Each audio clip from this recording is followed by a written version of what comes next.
Matapos ang 13 taong pagkakawalay, muling nakapiling ni Dondon Lanusa ang kanyang pamilya dito sa Pilipinas. Siya po yung OFW na nakulong at nahatulan ng kamatayan dahil sa salang pagpatay.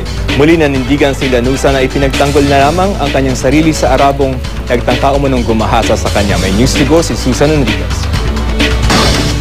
Ako, Dondon, kumusta? Yung kahapon, yung pagdating mo dito, ano yung pakiramdam mo talaga? Pakikwento mga sa amin kung ano yung naramdaman mo nung dumating ka. Actually, yung actual na naramdaman ko, yung yung mixed emotion tayo. Oo.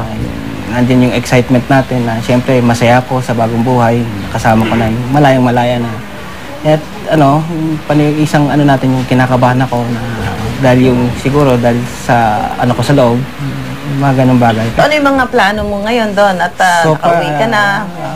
Makasama lang po muna yung magulang ko, hilang kasi saglit lang sila dito sa so sasamantalahin ko yung sama-sama namin dito and then tingnan ko kung ano pa yung magiging plano ko sa buhay. Nako, siyempre nakasama ninyo na uli si Dondon, yung pangalawang anak. Anong gusto niyo sabihin, Mami?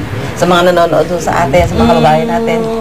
Sa lahat, noong una sa Panginoon na sabi ko nga, it's a miracle yung paglaya niya. Marami siyang ginamit na tao, instrument para sa paglaya ni Dondon. Wala akong masabi eh. Dahil parang hindi ko akalain din na mangyayari ito.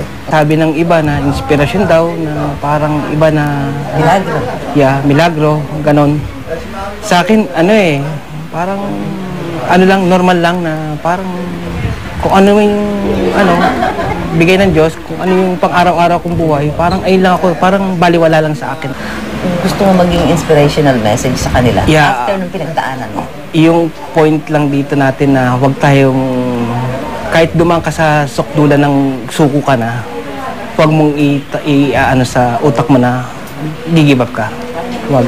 Talagang totoo yung kasabihan habang buhay may pag-asa, pero yung akin doon, habang nabubuhay ako, habang naniniwala ako sa Diyos.